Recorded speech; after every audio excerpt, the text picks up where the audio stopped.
Hello friends, welcome to my YouTube channel. নমস্কার বন্ধুরা, মঞ্জু রান্নাঘর থেকে সবাইকে স্বাগত। তো বন্ধুরা, আজকে আমি আপনাদের কাছে একটি ভিডিও নিয়ে হাজির হয়েছি। তো ভিডিওটি হলো, তো বন্ধুরা আপনাদের সবার বাড়িতে হয়তো লাউ খান বিভিন্ন রকম রেসিপি করে। তো আজকে আমি যে রেসিপিটি আপনাদের কাছে দেখাচ্ছি সে লাউয়ের পায়েস।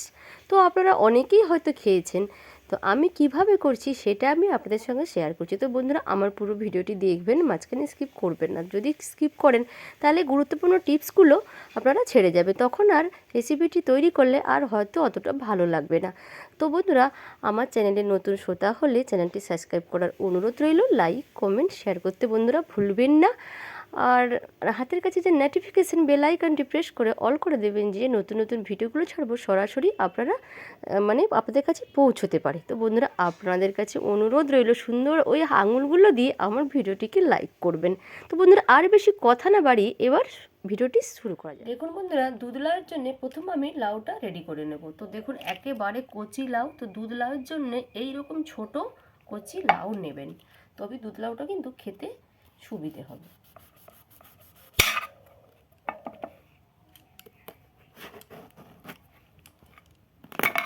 দেখেছেন একেবারে নরম, বীজগুলো কিন্তু সেরকম হয়নি, একেবারে নরম আছে। তো এবার এটাকে আমি কেটে নেব।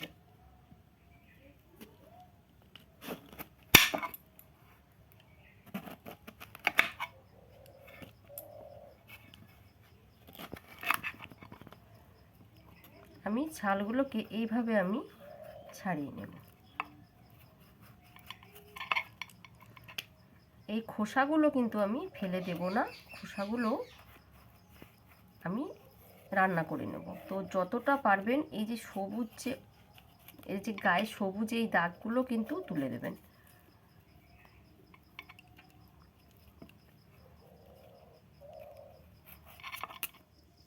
এই যে ভেতরের যে শাঁসটা, নরম যে শাঁসটা, এটাকে আমি উঠিয়ে দেব।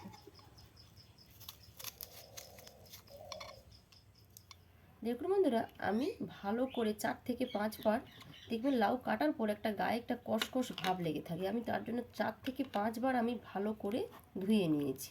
এবার আমি একটা গ্রেটার নিয়েছি, এই গ্রেটারের সাহায্যে আমি এটাকে ঘষে নেব।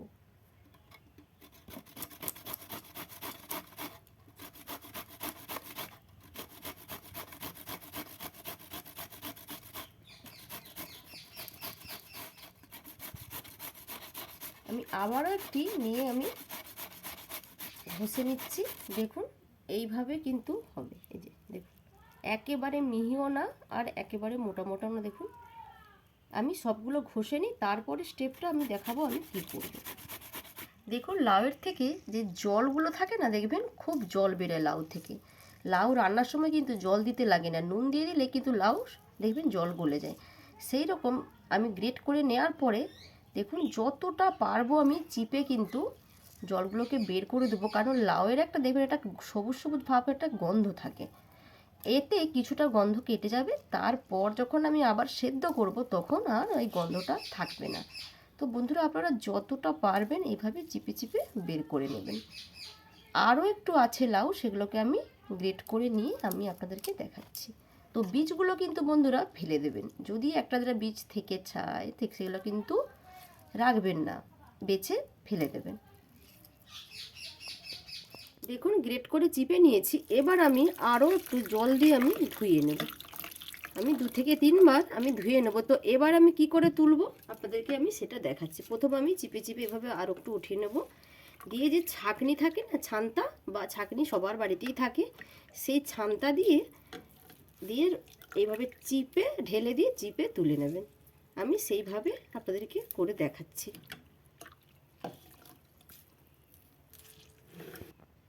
দেখুন একটা ছাঁকনি নিয়ে নিয়েছি, এবার এগুলোকে সব এর মধ্যে আমি দিয়ে নেব, দিয়ে ভালো করে এর যে জলগুলোকে আমি চিপে বের করে দেব।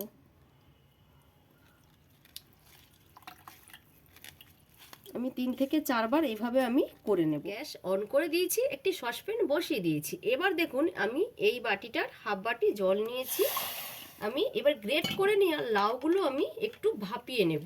ভাপিয়ে নিলে এর যে আরও একটু যে গন্ধটা থাকে না, আমি বলেছিলাম যে আমি পরের স্টেপটা দেখাবো, তো সেই রকম এইভাবে দেখাচ্ছি, এর যে গন্ধটা কিন্তু আর থাকবে না।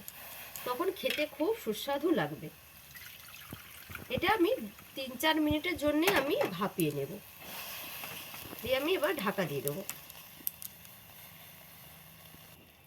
আমি ঢাকা দিয়ে দিলাম 2-3 মিনিটের জন্য। দেখুন সেদ্ধ হয়ে গেছে, ভাপানো হয়ে গেছে। এবার আমি এটাকে একটি ছাঁকনিতে আমি ঢেলে দিচ্ছি। গ্যাসটা অফ করে দিলাম। আমি একটি ছাঁকনিতে এগুলোকে ঢেলে দিলাম, দিয়ে যতটা পারবো, কারণ তো গরম আছে, আমি যতটা পারবো আমি এই হাতা দিয়ে আমি এর জলটাকে পুরো চিপে বের করে দেব। আমি দেখুন গ্যাস অন করে দিয়েছি, একটি সসপ্যান বসিয়ে দিয়েছি। এবার আমি দুধটা আমি দিয়ে দিচ্ছি। আমি দিচ্ছি 500 গ্রাম গরুর দুধ। দুধটা আমি ছাঁকনিতে ছেঁকে নিয়ে আমি একেবারে এর মধ্যে আমি দুধটা দিয়ে দিলাম। এরপর দুধটা আমি গ্যাসের বাতিটা বড় করে দেব, দুধটা গরম করে নেব।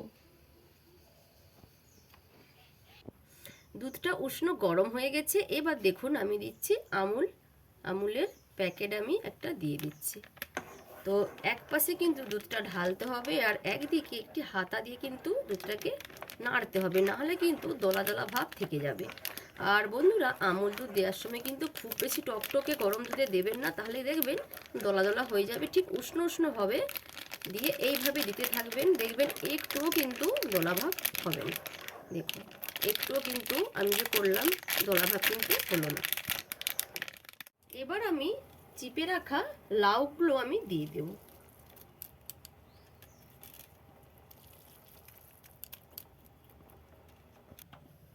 লাউটা একটু সেদ্ধ হোক, ফুটে যাক, তারপরে স্টেপে আমি যাচ্ছি।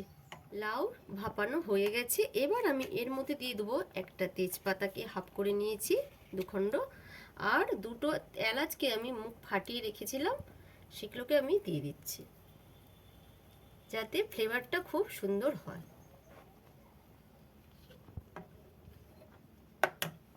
এবার আমি আপনাদেরকে একটা স্টেপ দেখাচ্ছি।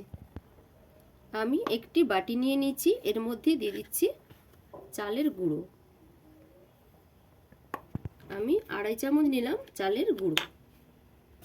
এটাকে আমি অল্প জল দিয়ে আমি গুলে নেব।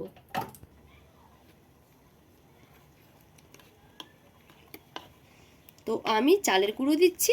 আপনাদের হাতের কাছে যদি না চালের গুঁড়ো থাকে, তো আপনারা সুজি ভেজে সেটাকেও দিতে পারেন, দেখবেন খেতেও খুবই ভালো লাগবে, আর খুব ঘনত্বটা হবে ভালো লাগবে। ভালো করে আমি এটাকে ঘেঁটে নেব, না হলে যেন দলা দলা ভাব হয়ে যেতে পারে, যেন না কোনো দলা ভাব না থাকে, তার জন্য ভালো করে আমি এটাকে ঘেঁটে নিচ্ছি। দেখুন এবার আমি দিয়ে দেব কাজু আর কিশমিশ, আমি ভিজিয়ে রেখেছিলাম, ওটাকে আমি দিয়ে দিচ্ছি। এবার আমি দিয়ে দেবো, দেখুন কেমন একটা ছাড়া ছাড়া ভাব, মানে ঘনত্বটা হচ্ছে না। এবার সেই ফেটে রাখা চালের গুঁড়োটা আমি এর মধ্যে আমি মিশিয়ে দেব।